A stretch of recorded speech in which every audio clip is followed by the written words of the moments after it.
One of the first things we want to talk about here is you talk about classical theism a lot, and again, where you both may agree and diverge from that.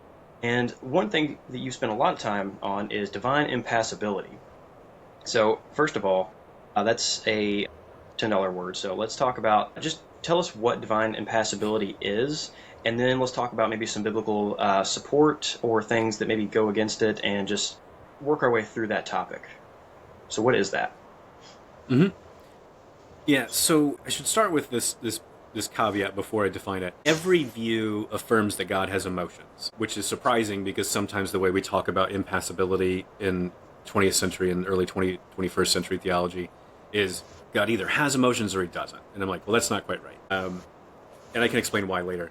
The debate is over which emotions God has and a few other like kind of related issues. So here's what impassibility says. It says God can have any emotion that is perfectly moral and perfectly rational, because you don't want God having irrational emotions. Like that's terrible. And you really don't want like a deity that's got like all these like lusty and sinful emotions. That's gross. You don't want that. So impassibility is like, yeah, we got rid of that. But everybody else agrees too, though. So that's not interesting. It's not unique. Impassibility has this other claim, though. They say that God cannot have any emotion that's inconsistent with his perfect happiness. And you're like, whoa, okay, what's going on there?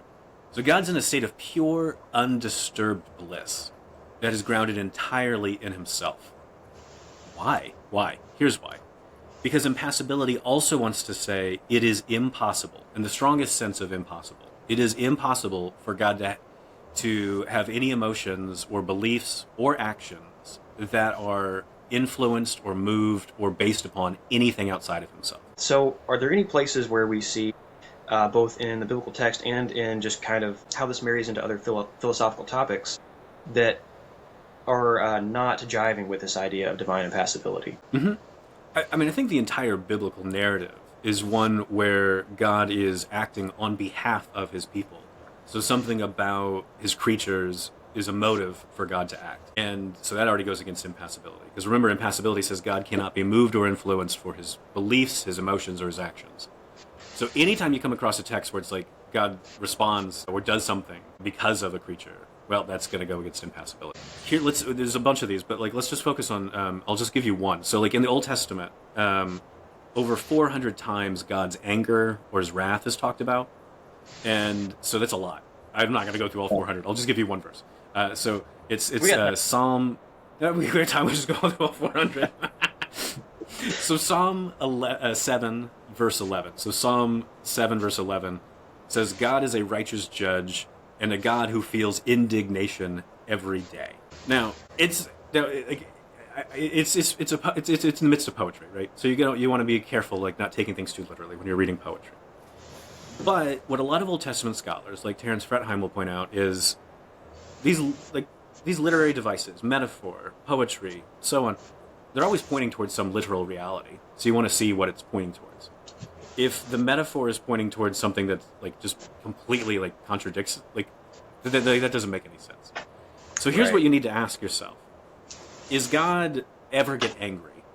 Because this metaphor feels indignation every day. Like I don't think it's a metaphor, but it's a poetic expression. Maybe it's like hyperbole or something.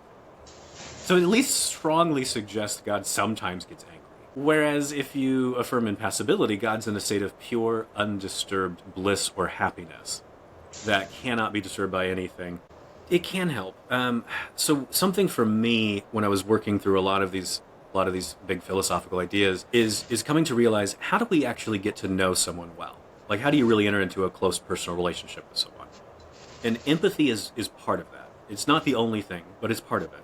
So if I want to really get to know either of you, I need to start thinking about, what is it actually like to be Caleb? Or what is it like to be Nate? And try to put myself in your shoes. And the process of doing that, I learn a lot. And I start reflecting on myself as well.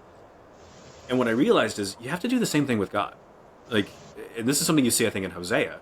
The book of Hosea, like, this is where God comes to the prophet, and he's like, I want you to understand exactly what I'm going through right here. Like, I want you to marry someone who's deeply unfaithful, because this is how I'm feeling with Israel right now. So God is inviting the prophet to enter into this really radical sense of empathy with God in order to help him understand what God is like. And one of the things you discover through that process, in the book of Hosea at least, is this is a God of really deep compassion, a God who's deeply hurt, but a God whose compassion is going to win out over his anger.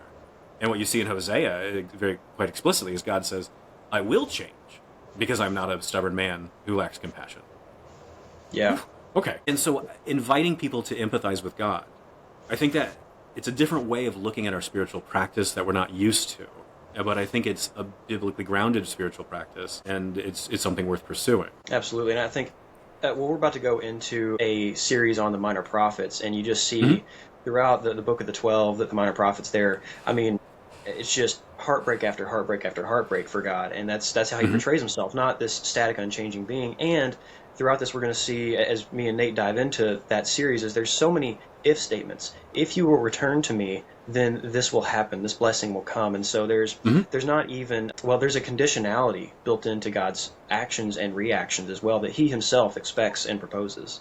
So I think it's just very interesting to see that the static God is not something that is portrayed in Scripture. It's a emotional, relational, reactive God, a consistently faithful to his covenant type of God, a consistently rational God, but not a static rock.